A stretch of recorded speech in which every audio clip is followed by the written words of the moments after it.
হামাসের রাজনৈতিক প্রধান ইসমাইল হানিয়ার যে গুপ্ত হত্যার বিষয়ে এখনো পর্যন্ত নতুন কোনো তথ্য পাওয়া গেল কিনা একটু যদি জানাতেন। ধন্যবাদ। আচ্ছা, আরও একবার গুপ্ত হত্যার শিকার হলেন হামাসের এক নেতা এবং এবার একেবারে রাজনৈতিক প্রধান ইসমাইল হানিয়া। তো উনি মূলত ইরানে গিয়েছিলেন মাসুদ পেজেশকিয়ানের প্রেসিডেন্ট হিসেবে অভিষেক আয়োজনে যোগ দিতে। সেখানে যেই ভবনে তিনি ছিলেন দেহরক্ষী সহ ওখানে তিনি গুপ্ত হত্যার শিকার হলেন। ওখানে তার উপর হামলা চালানো হয়। তো আমরা হামলার বিষয়ে আর বিস্তারিত কিছু জানাইনি। আইআরজিসি এবং হামাসের পক্ষ থেকে এটুকুই জানানো হয়েছে। এ বিষয়ে আরও জানবো আমরা হয়তো পরে, কিন্তু যেটা চিন্তার বিষয় সেটা হচ্ছে ইরানের প্রেসিডেন্ট নতুন উনি ক্ষমতায় আসা মাত্রই এই বড় একটা চ্যালেঞ্জের মুখে পড়লেন। এখন কি হবে?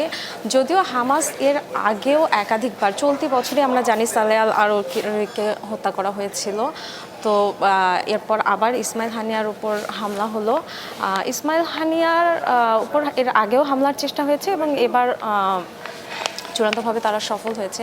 কারা হামলা চালিয়েছে এটা এখনও আমরা জানি না, বা ধারণা সবসময় এই ধরনের কিলিং মিশনে মোসাদের নাম আসে বারবার, তো এবারও আসছে।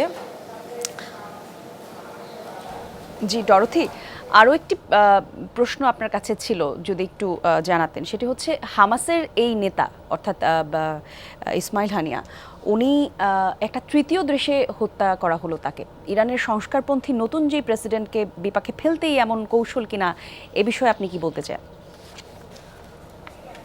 আচ্ছা, ইরানের নতুন প্রেসিডেন্টকে আমরা জানি যে উনি সংস্কারপন্থী হিসেবে পরিচিত। উনি পশ্চিমাদের সাথে সম্পর্ক ভালো করতে উদ্যোগী।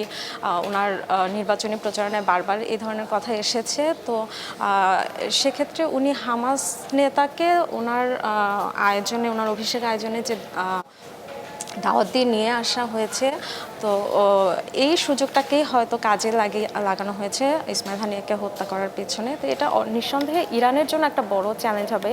ইরানের সাথে ইসরায়েলের যে দীর্ঘদিনের বিরোধ, এখন ইরানকে ব্যবহার করা হয়েছে।